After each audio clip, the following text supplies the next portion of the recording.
Okay, so let's take a look at the notes first. Did everybody get one?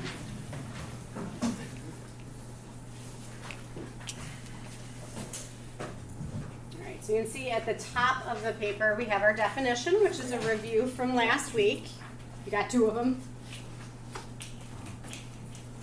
So we see our definition: narrative poetry. Narrative poems tell a story. So some bullet points there. They contain the same elements as fiction: setting, plot, character, point of view, and theme. And then narrative poems also have a strong rhythm. You'll hear that as I read the poem to you today. They are written in regular stanzas, and they use repetition to create a musical effect. So we are going to turn to page 716 in our literature book and read the poem, Paul Revere's Ride. So first let's find page 716.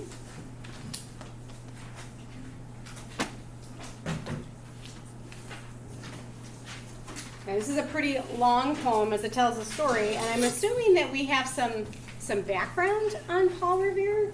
Yeah. Do you remember who is he? He's the guy that told the people. Yeah, the British are coming. Yes. Okay, good. That's a little bit better than last period.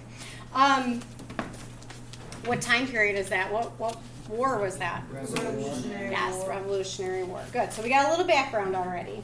I'm going to read through it one full time so we get a feel for it, feel for what the story is, listen to the rhythm, etc., and then we'll go back and we'll fill out this narrative plan.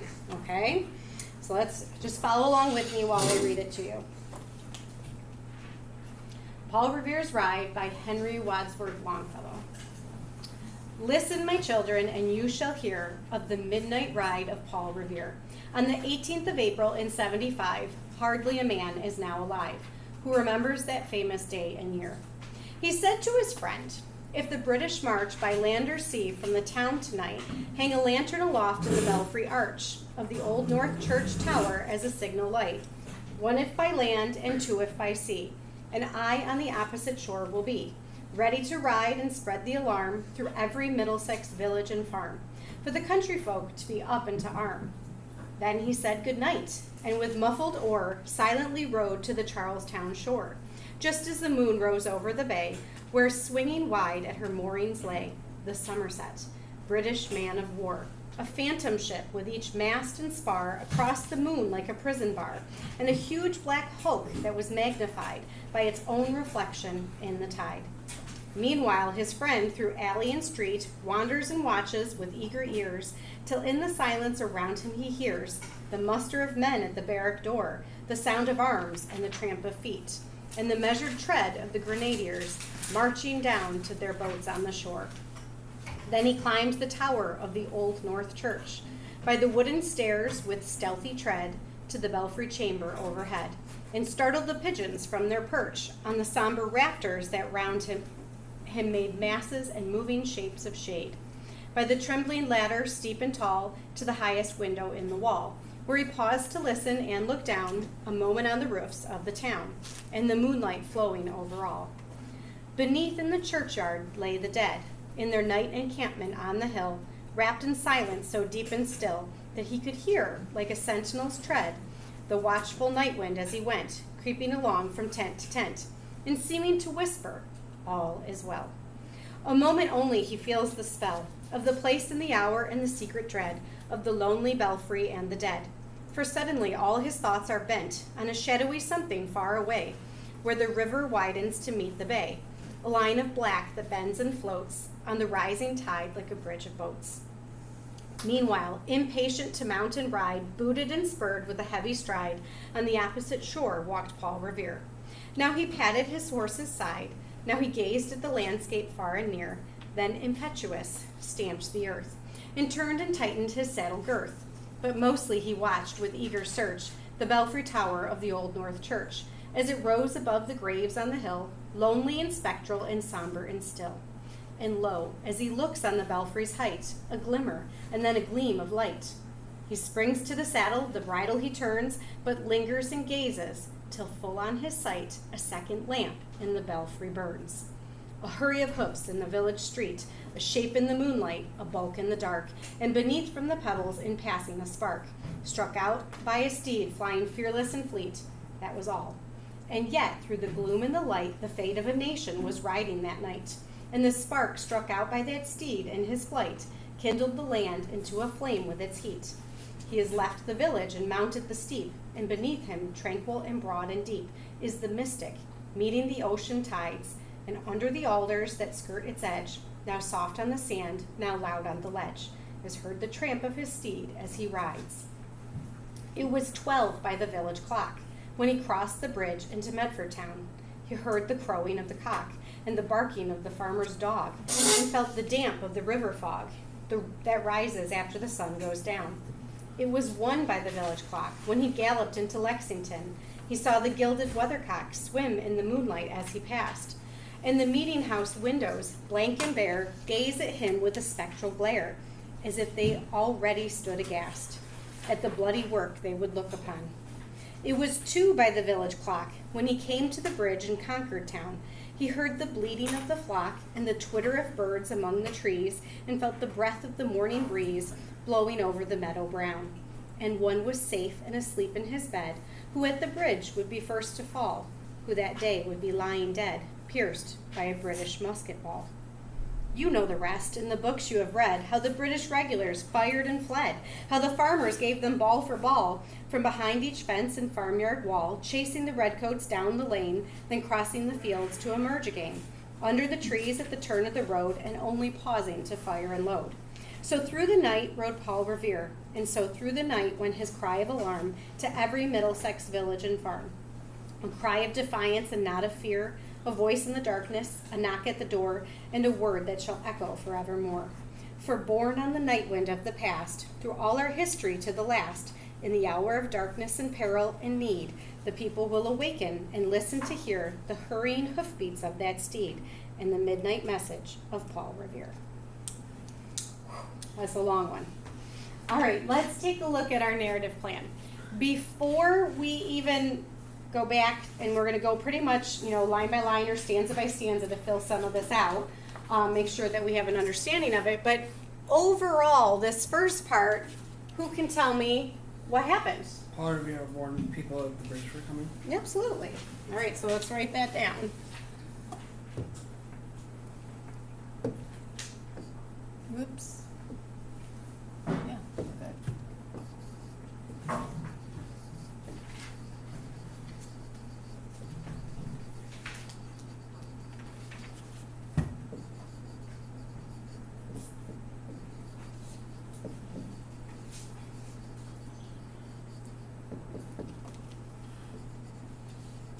No, there's not quite enough room on some of these lines to complete it all.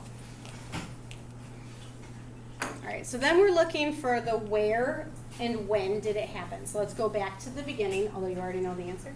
Yeah. Give me a minute to read through. I'm not calling you, okay? So let's go through the first stanza. We see, listen, my children, and you shall hear of the midnight ride of Paul Revere. So I even forgot to include that part, but we'll come back to it.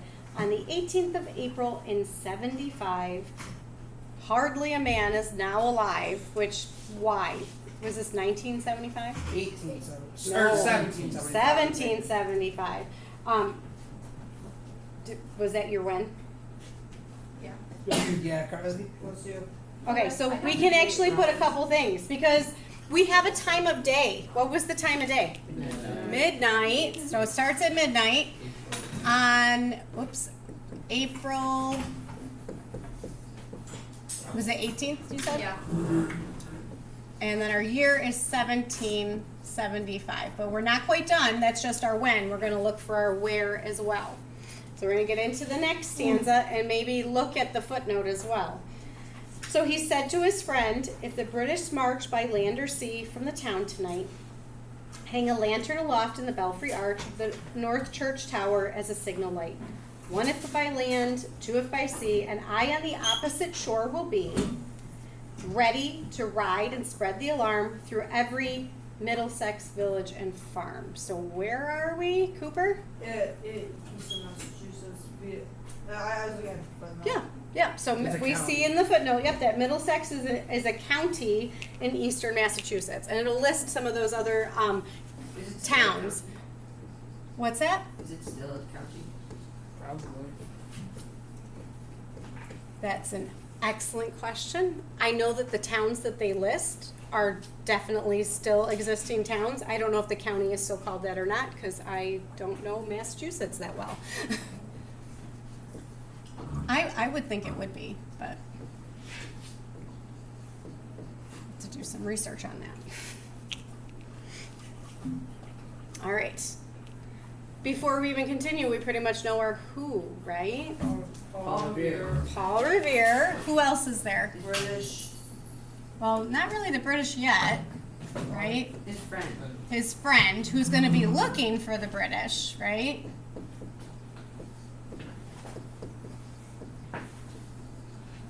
Okay, so those are our two main characters. Some people like to include somebody else who hasn't exactly been mentioned just yet, but who's George with Washington. Paul Revere? The horse. The horse. So if you want to put the horse down, you could. They call him the steed. Steed is the name for the horse. Okay, so we get this, how it started, what happened next, and how it ended. Which there's not a ton of room in here for that. And there's some things we're going to skip over, but I want to make sure that we have it. But tell me, how did it start? What is the first thing that we learned here? Yep. The British started like In the poem, how does it start? Oh. I'm looking at the story as it's being told. I don't need you to recap the history lesson. What in that stanza, Paul Revere was talking to his friend. How does it start? What's he telling his friend? Oh, if the British The march British by land march or by sea. land or sea from the town tonight, hang a lantern aloft in the belfry arch, Mm-hmm. the north of the North Church Tower as a signal light, one if by land and two if by sea. Okay, so we're going to condense that a little bit. He's telling his friend to do what? Keep an eye out for the British. Light a lantern. Hang a lantern, right? Okay, so tells his friend, we don't need to have complete sentences on these notes, his friend to hang one lantern if what? British on foot.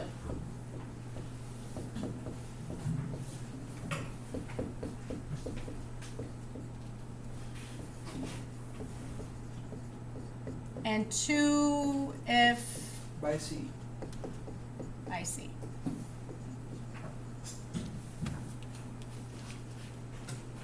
Okay, so that's how it starts. He gives these directions to his friend, right? Then we get into the next stanza and we see that he says goodnight with muffled oar. So obviously he's got to cross from one side over to the other because he says he's going to be on the opposite shore. That's an excellent question, but it's the idea that he's trying to do it very quietly. Okay, because we do find out that you see that in italics, the Somerset, the British man of war, he is going right by one of the British ships. So he doesn't really want to, draw too much attention to himself as he's going by. Yeah. Right? So we can kind of skip over that stanza, but he's going over to the other side. Then we get the next stanza where we see, meanwhile, his friend is wandering and making his way to the church. We get all these things that he hears. Flip over to the next page. The next stanza, the friend is climbing up to the top of the church where they're developing a lot of that mood, so that we kind of get this feel that, he's carefully waiting. We get this stealthy tread. He's being careful. He's looking over the churchyard at all the people who've already died, waiting, just watching and waiting, that quiet, mood. And then he does see something, right? Here. Here, the place that our secret dread. Suddenly, all his thoughts were bent on the shadowy something far away. So he's looking out, almost seeing Paul Revere, where the river widens to meet the bay, or maybe he's looking at the ships. A line of black. Oh yeah, he is. A line of black that bends and floats on the rising tide like a bridge of boats. So what's he seeing? the British. The British, right? Okay, so then we go back to Paul Revere. Meanwhile, impatient to mount and ride. So he's on the other side with his horse. He's stomping his feet. They're kind of impatient, but they're watching that church, watching and looking, right? And then we see, tell me I just told you. I was going to tell me the figurative language. A glitter and then a gleam of light. We get that alliteration, right? Springs to the saddle. So there's one light lit at first, but he waits, right? And what's he see? Two lights. Yeah, so lingers and gazes till full on his sight, a second lamp. So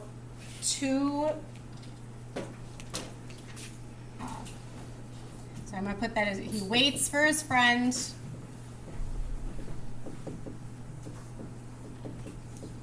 To light. Yeah, 2 lamps. So there we saw them out on the sea.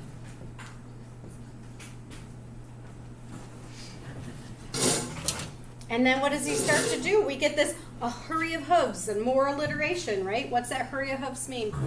Move Yeah, fast. He's taken off on his horse, right? So he starts to ride, and we're going to put a ton on this little middle line. Okay?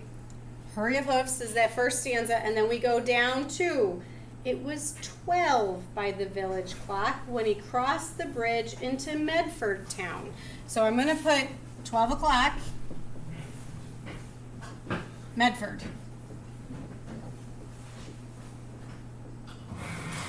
Okay. We get a little bit of a description of, kind of what's going on at midnight. Not much. There's the farmer's dog, there's fog, etc. Then our next stanza, it was 1 by the village clock. So at 1 o'clock, where's he end up? What's it say? Lexington. Yeah. So he gets to the next town, comes through Lexington at 1 o'clock. When he galloped into Lexington, he saw the gilded weathercock swim in the moonlight as he passed, and the meeting house windows, blank and bare, gaze at him with a spectral glare. What's the figurative language on that? The windows gaze at him. Personification, yes. As if they already stood aghast at the bloody work they would look upon. So kind of that foreshadowing of what's going to happen the next morning as they fight. But then it was 2 by the village clock, and where do we get to at 2 o'clock? Concord.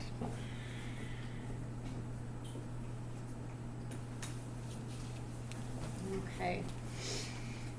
Still we hear the things that are going on. We get this imagery in our poem as well, right?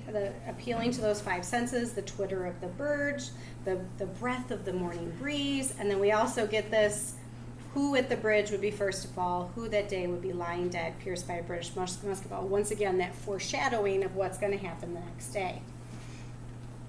We have 2 nexts, a next and how it ended. And even though it says we know the rest, let's determine the next that we're going to put there as we look at the next stanza. You know the rest in the books you have read, how the British regulars fired and fled, how the farmers gave them ball for ball, from behind each fence and farmyard wall, chasing the redcoats down the lane, then crossing the fields to emerge again, under the trees at the turn of the road, and only pausing to fire and load. I actually think we can, even though I didn't do the last stanza, we got 2 things here that happen. Once they've been warned, what happens next? They attack. Fight. So now, who's fighting? Farmers. The farmers. The farmers are ready and begin to fight, right? Farmers are ready. Oh, that doesn't look like ready. And they fight the British.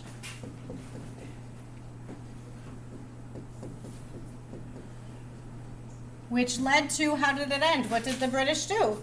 Retreat. Yeah, the British retreated.